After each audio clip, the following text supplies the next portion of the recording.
My name is Allison Chevalier, and I am the Executive Director of the Detroit Gatsby Party. What's the Gatsby Party? Well, I just moved from New York in April of 2015, and in New York every year they have the Jazz Age Lawn Party on Governor's Island, and I wanted to bring something like that with me to Detroit. So I began the Detroit Gatsby Lawn Party in Palmer Park. We had that in September, and this is our first Detroit Gatsby Winter Gala here at the Charles T. Fisher Mansion.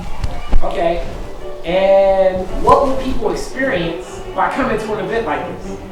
Well, in this particular venue, they're going to experience really what it was like to live like Jay Gatsby. I mean, this mansion was built by Charles T. Fisher in 1922, and it's loaded with the most luxurious details and beautiful furniture, roaring fireplaces, and there's a ballroom downstairs, there's a pipe organ in the entryway. I mean, this place is the perfect venue. It's very, very Gatsby.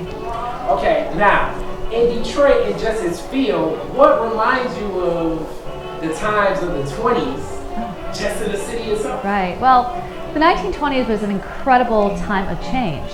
So all sorts of new things were being introduced, new fashions, new music, the motor car. And then Detroit has a special place in history because it really was the gateway during Prohibition for liquor to enter the country. So a lot of people who live here in Detroit are really interested in that aspect of Prohibition and the part that Detroit played, and the rum runners and the bootleggers, and it's kind of fun. In fact, this venue has a secret speakeasy. It was built during the Depression. The owners built this hidden speakeasy, and right next to it there's a huge safe where they would lock away all of their booze in case there was a raid. Okay, now, I don't think that will be happening tonight, but what type of food, what type of drinks, what type of partying is going to take place at this party? Right, well, everything is free-flowing. We have an amazing strolling supper. Our chef, Brian Pazensky, has put that together for us. There's everything. There's oysters, there's shrimp, there's beef, there's steak, there's, I'm forgetting what else, scallops. It's amazing. We have a bar full of champagne that's flowing and wine. We have beer from the Black Bottom Brew Club.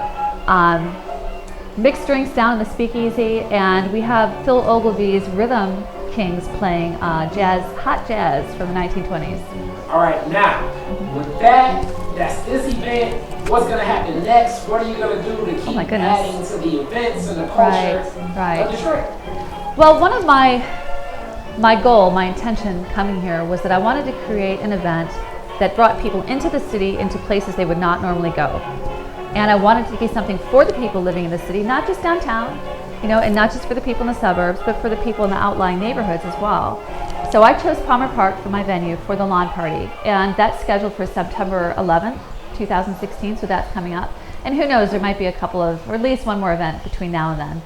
Okay, now, till then, if somebody wants to find out information, get in contact with you, if they want to give you some bootleg liquor that they have in their cabinet, I'll take it. How do they get in contact with you?